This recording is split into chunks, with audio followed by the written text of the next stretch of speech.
Now we've got one with Scott Davenport, the head coach at Bellarmine University in Louisville, former D2 school that Scott started out at, if you're not familiar with Southern Indiana, Louisville area, started out at Ballard High School, and they were a power then. Started out at Aaron's High School, man, as the JV coach. Oh, my bad.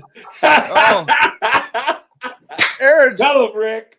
Aaron's trade school. I didn't even know about that. Well, it was one. Aaron's high school, but we met this young reporter covering the Aaron Central game named Rick Bowditch. Yeah. Oh my goodness.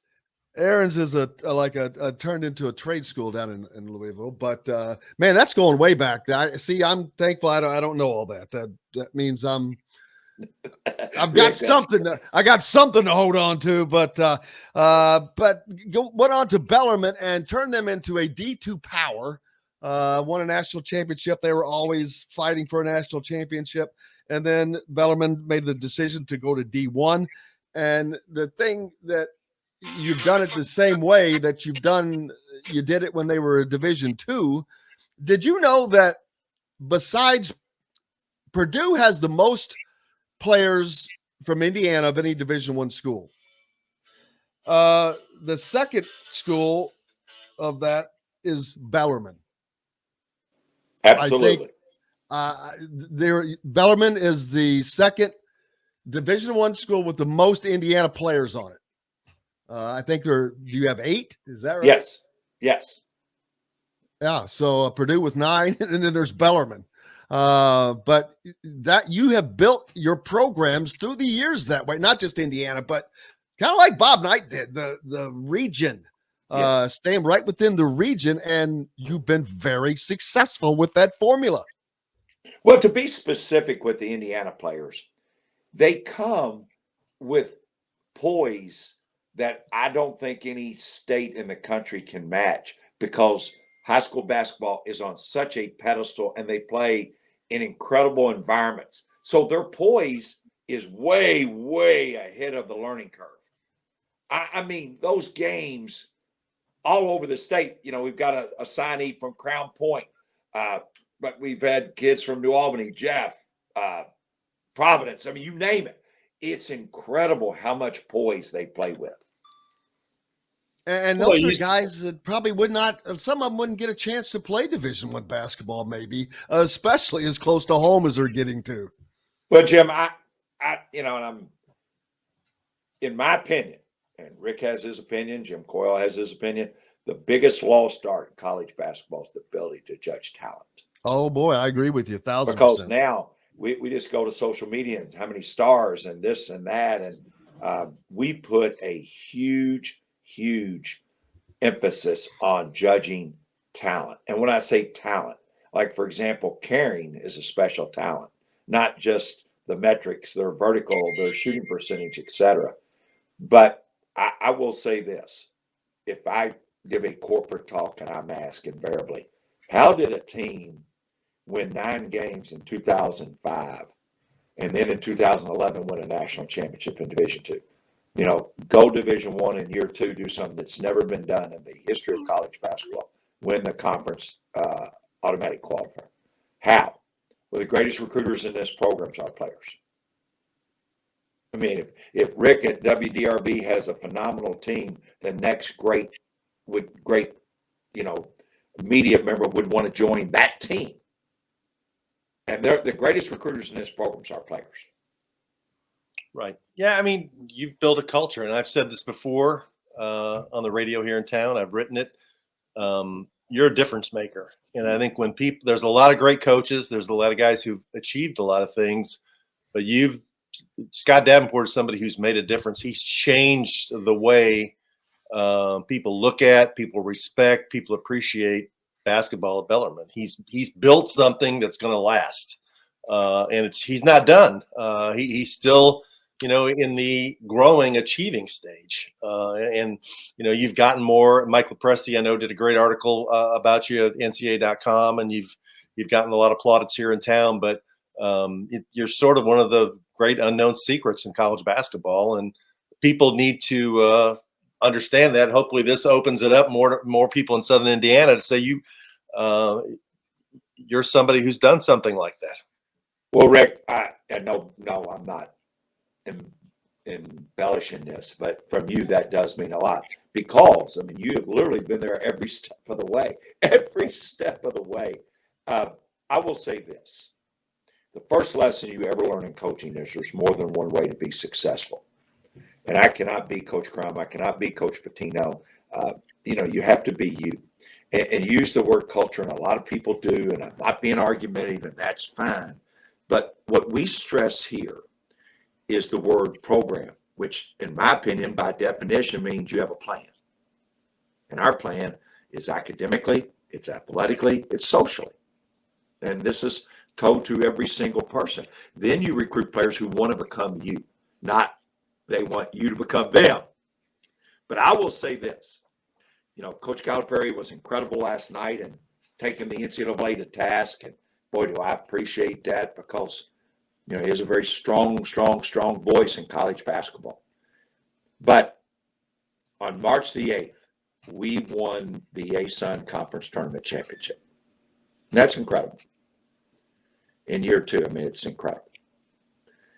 On May the 14th, we had 5 young men earn 8 degrees. 2 masters in business administration, a master's in education, and 5 bachelor's degrees. Don't tell me you can't do both. If they get an opportunity beyond Bellarmine, that is unbelievable. It's happened to 24 guys, but they're doing it with a Bellarmine degree in their pocket. You got a friend of Sheldon Christmas from Lagodi there, one of your GAs, looks like. Well, he's one of our managers. He will be our GA next year. He will be a heck of a basketball coach. Sheldon Christmas will be a phenomenal basketball coach. It's been like that since day one he's been here. I also saw they referenced Coach Kurt Hoff. I could coach gentlemen like Kurt Hoff. I'll coach till I'm 100. He's an incredible young man. Holds the all-time Indiana State tournament record with 19 rebounds in a championship game. He had 5 threes last night, too, in Rupp, didn't he? Yes, he did. And last year, if I told you to go in the gym till he makes 5 threes 1 year ago when he reported, you better take lunch with you. Take lunch with you. But again, that's having a program. I mean, but he deserves all the credit, but that's having a program. Rick, part of what you said a minute ago about Scott, I think part of the thing about Scott is he's always seemed like he's wanted to build where he was at Bellarmine, built to build Bellarmine, and to stay. You can tell that there's no wandering eye. I think people appreciate that they respect that. They come to count on that as one of the things of continuity for them. So I think that's a part of so many people follow you and follow what you're doing there and are fans of yours that weren't like, I have no allegiance to Bellarmine, but I follow them because I know what you're doing and it's cool and I love it. I'm like, oh man, that's awesome. And so it's your grassroots building your fandom and your program. I just wish the countless number of people in this community that go out of their way to compliment me and about this part. I just wish they could tell the players. Like, I'm going to tell the players, hey, Jim Coyle with Indiana Sports Beat, man, he said, and they're like, oh, yeah, right. Well, no, I mean, the first thing they're going to say is, who the hell is he? No, but they don't, let's be honest. If a Louisville player walks into a local establishment, everybody in the place is going to stop.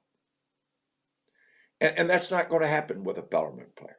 But I'll say to them, oh, you all won't believe how this happened. I just sent them a text, just 2 minutes while I was waiting, that Coach Calipari just sent me about last night.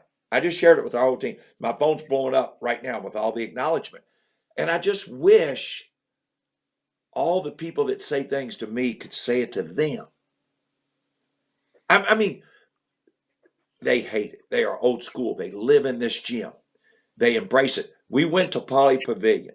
We arrived on Wednesday, played Loyola Marymount on Friday. UCLA on Sunday. We practiced on the first night in Coach Wooden's first gym. He practiced there from 1948 to 1965. I had them research Coach Wooden from the pyramid success to the championships, on and on and on. You know, you should do that. Now, we played Kentucky. I had them research. They know Coach Cal. A lot of them know he coached at Memphis and Kentucky. They don't know he was an NBA head coach or that he was at UMass. How much you think our players knew about Adolph Rupp? They don't even know who he was, probably. No, but we're playing in Rupp Arena. They should know that. That's important. Yeah, Bob Knight players all had notebooks. Yes. All in the locker room when he talked to him. Most of them still have those notebooks to this day. But yeah, they have notebooks of what stuff they had to write down of similar of what you're doing. Can I tell a quick Bob Knight story? Please, we would be remiss if you didn't. Billy Reed, rest in peace, calls me and says, you can't say a word, but he's coming to Louisville to do a UConn-Louisville game, 9 o'clock on a Friday night. I'm picking him up at the airport. If he agrees, will you let him come talk to your team? And Billy Reed was a paying season ticket holder. He's in the locker room every night. He loved Bellarmine. Taught here. I mean, he loved Bellarmine. So he goes, now, I swear you cannot say a word. Because if something happens and he doesn't come, we don't want to disappoint him. So I hold my word. So he goes, can we park right at the door? I said, well, I've got one maintenance guy, and I won't tell him who, but I'm going to tell him he better be there to get that car parked. So we do it. He walks in. We're practicing. We're finishing practice. He says, this is a great-looking group of boys. I want to talk to them. I said, Coach, you want to talk to them here inside? Inside. He goes in that locker room, and I mean, I'm sitting. The lockers at that time were like an L. He's right in the middle where the L goes both sides. I'm behind him because I want to be able to see their eyes. I mean, we had 7 Indiana kids on that team. Braden Hobbs, Justin Benedetti, Luke Sprague, Jeremy Kendall, on and on and on. I mean, they are locked in. It's unbelievable. And he's getting amped up now. He's really getting into it. And he's so imposing size. He's so big. And a phone goes off. Oh, boy. And I'm looking like, oh, my God, he's going to kill one of these players, and I'm going to witness it. He reaches in his pocket, takes his phone out, just silences it, hangs up on it, puts it back in his pocket. And he gets amped up again. And he's right at the very end, and he's been just, oh, my gosh. And it goes off again. So he answers it. So I'm talking to the team. I'll call you. And then he gets real quiet. And he looks at him and said, any of you boys married? They're all like, no, sir, Coach. He said, well, when you're married, that's how you handle that. Well, they don't know if they can laugh or not. They are like, can we laugh? Well, he leaves. It's a Friday. We had a game on Saturday. And by noon the next day, they had an assignment to have a typed up, very formal thank you note, letter. It was due at noon the next day. And we packaged it, FedExed it right off to him. This is when he was living outside of Texas Tech. And the letter he wrote back to that team was incredible. And that team went on to win the national championship. And he sends a letter to them saying, I watched those games. And I don't know if there could be a bigger source of credibility and appreciation than that letter to those players. See, and now, some people got really mad at me because we had Coach Knight there. Well, Coach Knight did this. Coach Knight did that. That's not important. We all know that. What's important? He didn't have to do that. He came in Louisville, go to the Yum Center, do the game, go hotel, get on a plane, go home. No, that's what's important.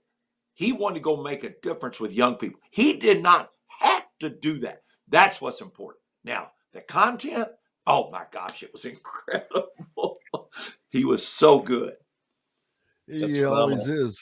Man, what a great story. Well, let your players know that there's a lot more people watching them than they think. I mean, you guys you played at UK. What was the reaction to what Eric Musselman said about him? Eric Musselman would not know Scott Davenport if he snuck in a closed practice. He wouldn't know me from Adam. And in this day and age, it blew up. And they're all like, Coach, what about Coach Muss? What about what he said? I mean, they again, there's no entitlement, and they do appreciate things. They do appreciate things. Mick Cronin and I had a long talk last weekend, about college basketball, about these kids and et cetera. And it was a very heartfelt talk. And he said, just keep coaching. Just keep coaching them, man. And if you're a teacher and you've got really, really hungry learners, you're going to have a great class. And that's practice every day. It is every day. Well, Scott, man, I can't. People should be able to see why you're so successful and why I enjoy following you and why everybody else does as well. Especially if you're down in southern Indiana, Louisville area. If you're not following Bellarmine basketball, where are you? Well, people are sick of it, me saying it, but honestly, and I believe it, every ounce of sincerity, I am the luckiest coach who's ever coached any sport, any level. I am.